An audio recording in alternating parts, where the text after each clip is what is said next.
আল্লাহকে যদি গোটা জাতি চিনতে পারে, এ জাতির কোনো ভয় নাই। এ জাতিকে রক্ষা করবে কে?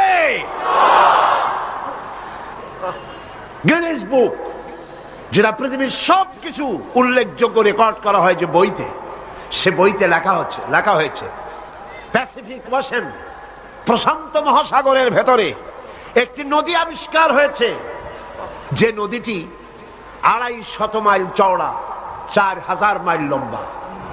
4000 মাইল লম্বা, 250 মাইল চওড়া, প্রশান্ত মহাসাগরের ভেতরে। এটার পানি সম্পূর্ণ মিষ্টি। সুবহানাল্লাহ।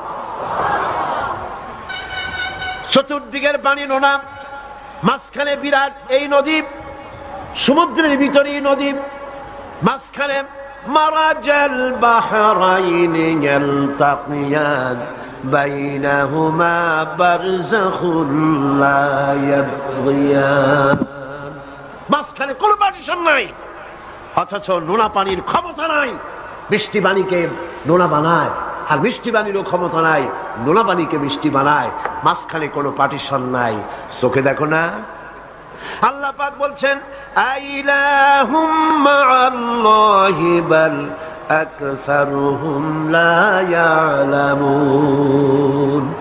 এই যে নদীর পানিকে আল্লাহ পাক ভাগ করে দিলেন, এগুলির ব্যাপারে আল্লাহর সাথে কেউ শরীক ছিল? বরং তোমাদের মধ্যে অধিকাংশই এই কথাগুলিকে অনুধাবন করো না, বুঝতে পারো না। তিনি হচ্ছেন স্রষ্টা, তিনি মালিক, সে আল্লাহরে চেনো। আল্লাহকে যদি গোটা জাতি চিনতে পারে, এ জাতির কোনো ভয় নাই। এ জাতিকে রক্ষা করবে কে? আল্লাহ পাক বলছেন আম্মান ইউজিবুল মুত্তাররা ইযা দাআহু ওয়া ইয়াকশিফুস সুআ ওয়া ইয়াজআলুকুম খুলাফাআল আরদ।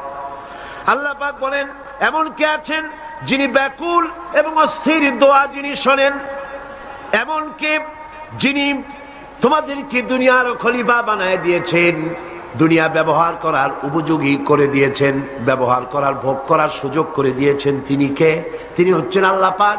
গভীর রাত্রে আপনি যে ক্রন্দন করেন, চিন্তা করেন, মামলায় পড়ে, মকদ্দমায় পড়ে, কষ্টে পড়ে, ঋণগ্রস্ত হয়ে, রোগগ্রস্ত হয়ে, ব্যথা নিয়ে, বেদনা নিয়ে, অস্থির মন নিয়ে আপনি যে দোয়া করেন, সেই দোয়া কে শোনে বলেন?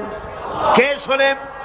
আল্লাহ রাব্বুল আলামিন বলেন আমি শুনতে পাই, আমি সব শুনতে পাই। সামিউম বাসীর, এমন কিছু নেই যে আমি শুনি না।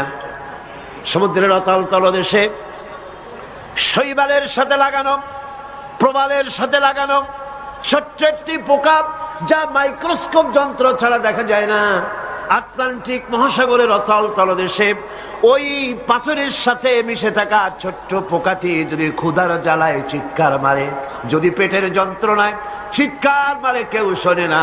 আল্লাহ পাক বলেন আমি আরশের মালিক, আমি শুনতে পাই। আইলাহুম মাআল্লাহি কালিলাম মা তাযাক্কারুন।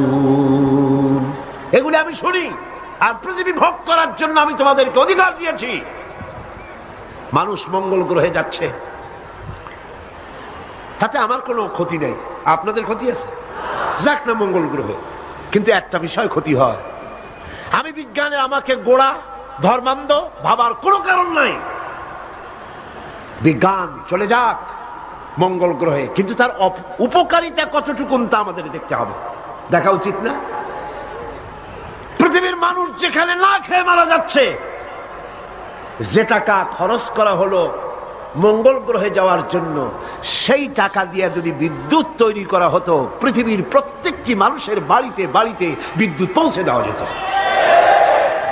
যে টাকা দিয়ে বোম তৈরি করা হচ্ছে মানুষ মারার জন্য, সেই টাকাগুলি যদি একত্রিত করা হতো, তাহলে পৃথিবীর প্রত্যেকটি গ্রামে গ্রামে, বাড়িতে বাড়িতে বিশুদ্ধ পানি ও পানির ব্যবস্থা করা যেত।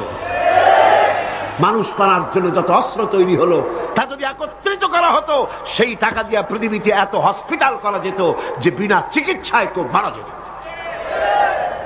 আজ অসংখ্য টাকা খরচ করা হচ্ছে। গবেষণা ভালো, কিন্তু এই গবেষণার কি দাম? হিমালয় পর্বতের ওজন কত? চলেন আমরা গবেষণা করি, হিমালয় পর্বতের ওজন কত। চলুন আমরা পরিমাপ করি আটলান্টিক মহাসাগরে কত হাজার লক্ষ গ্যালন পানি আছে। চলুন সাহারা মরুভূমিতে যাই, হিসাব করে দেখি কত সহস্র কোটি বালুকণা সেখানে আছে। এ ব্যাপারে কোটি কোটি সহস্র সহস্র বিলিয়ন মিলিয়ন ট্রিলিয়ন ডলার খরচ করার কোন দাম আছে? মানুষ মানুষের জন্য, মানুষ মানুষের কল্যাণের জন্য। সেই কল্যাণ যদি সাধিত না হয় তাহলে কি হবে? আল্লাহ পাক বলছেন এই পৃথিবী তোমাদের জন্য ভোগ দখলের জন্য দিয়েছি। পৃথিবী নিয়ে বেশি ভাবো, এখানে নিয়ামত আছে। সাথে বাস করতে পারবা না, সাথে যাইতে পারো, সাথে তো মানুষ গেছেও, যাইতে ক্ষতি নাই, আমি কিন্তু মানা করি না। আর আমার মানা শোনেই কে? সাথে যাক না, ক্ষতি কি? আমার বক্তব্য মনে হয় বুঝতে আপনাদের কষ্ট হয়নি। বুঝতে কষ্ট হয়েছে? আমার বক্তব্য হচ্ছে যে রিসার্চে, যে গবেষণায় মানবতার কল্যাণ হয়, পৃথিবীর কল্যাণ হয়, টাকা সেখানে লাগুক। কিন্তু পৃথিবীর ইহুদি খ্রিস্টান ঐক্যবদ্ধ, মানবতার কল্যাণে টাকা খরচ করা হবে না। মানবতার কল্যাণে না, বরং অন্য কাজে রিসার্চ করে করে টাকা পয়সা খরচ করা হবে। যাক, তারা করতে থাকুক। এরপরে আল্লাহ পাক বলেন আম্মান ইয়াহদিকুম ফি যুলুমাতিল বাররি ওয়াল বাহরি ওয়া মান ইউরসিলুর রিয়াহা বুশরাম বাইনা ইয়াদাই রাহমাতিহি। কে সে যিনি জলে স্থলে অন্ধকারে তোমাদের পথ দেখিয়ে দেন? অন্ধকারের ভিতরে, পানির ভিতরে এবং স্থল ফাঁকে কে তোমার পথ দেখায়? কে দেখায়? বলেন না, কে দেখায়? সমুদ্রের ভিতরে নাবিকেরা যখন পথ চলে, দিনের বেলায় সূর্য দেখে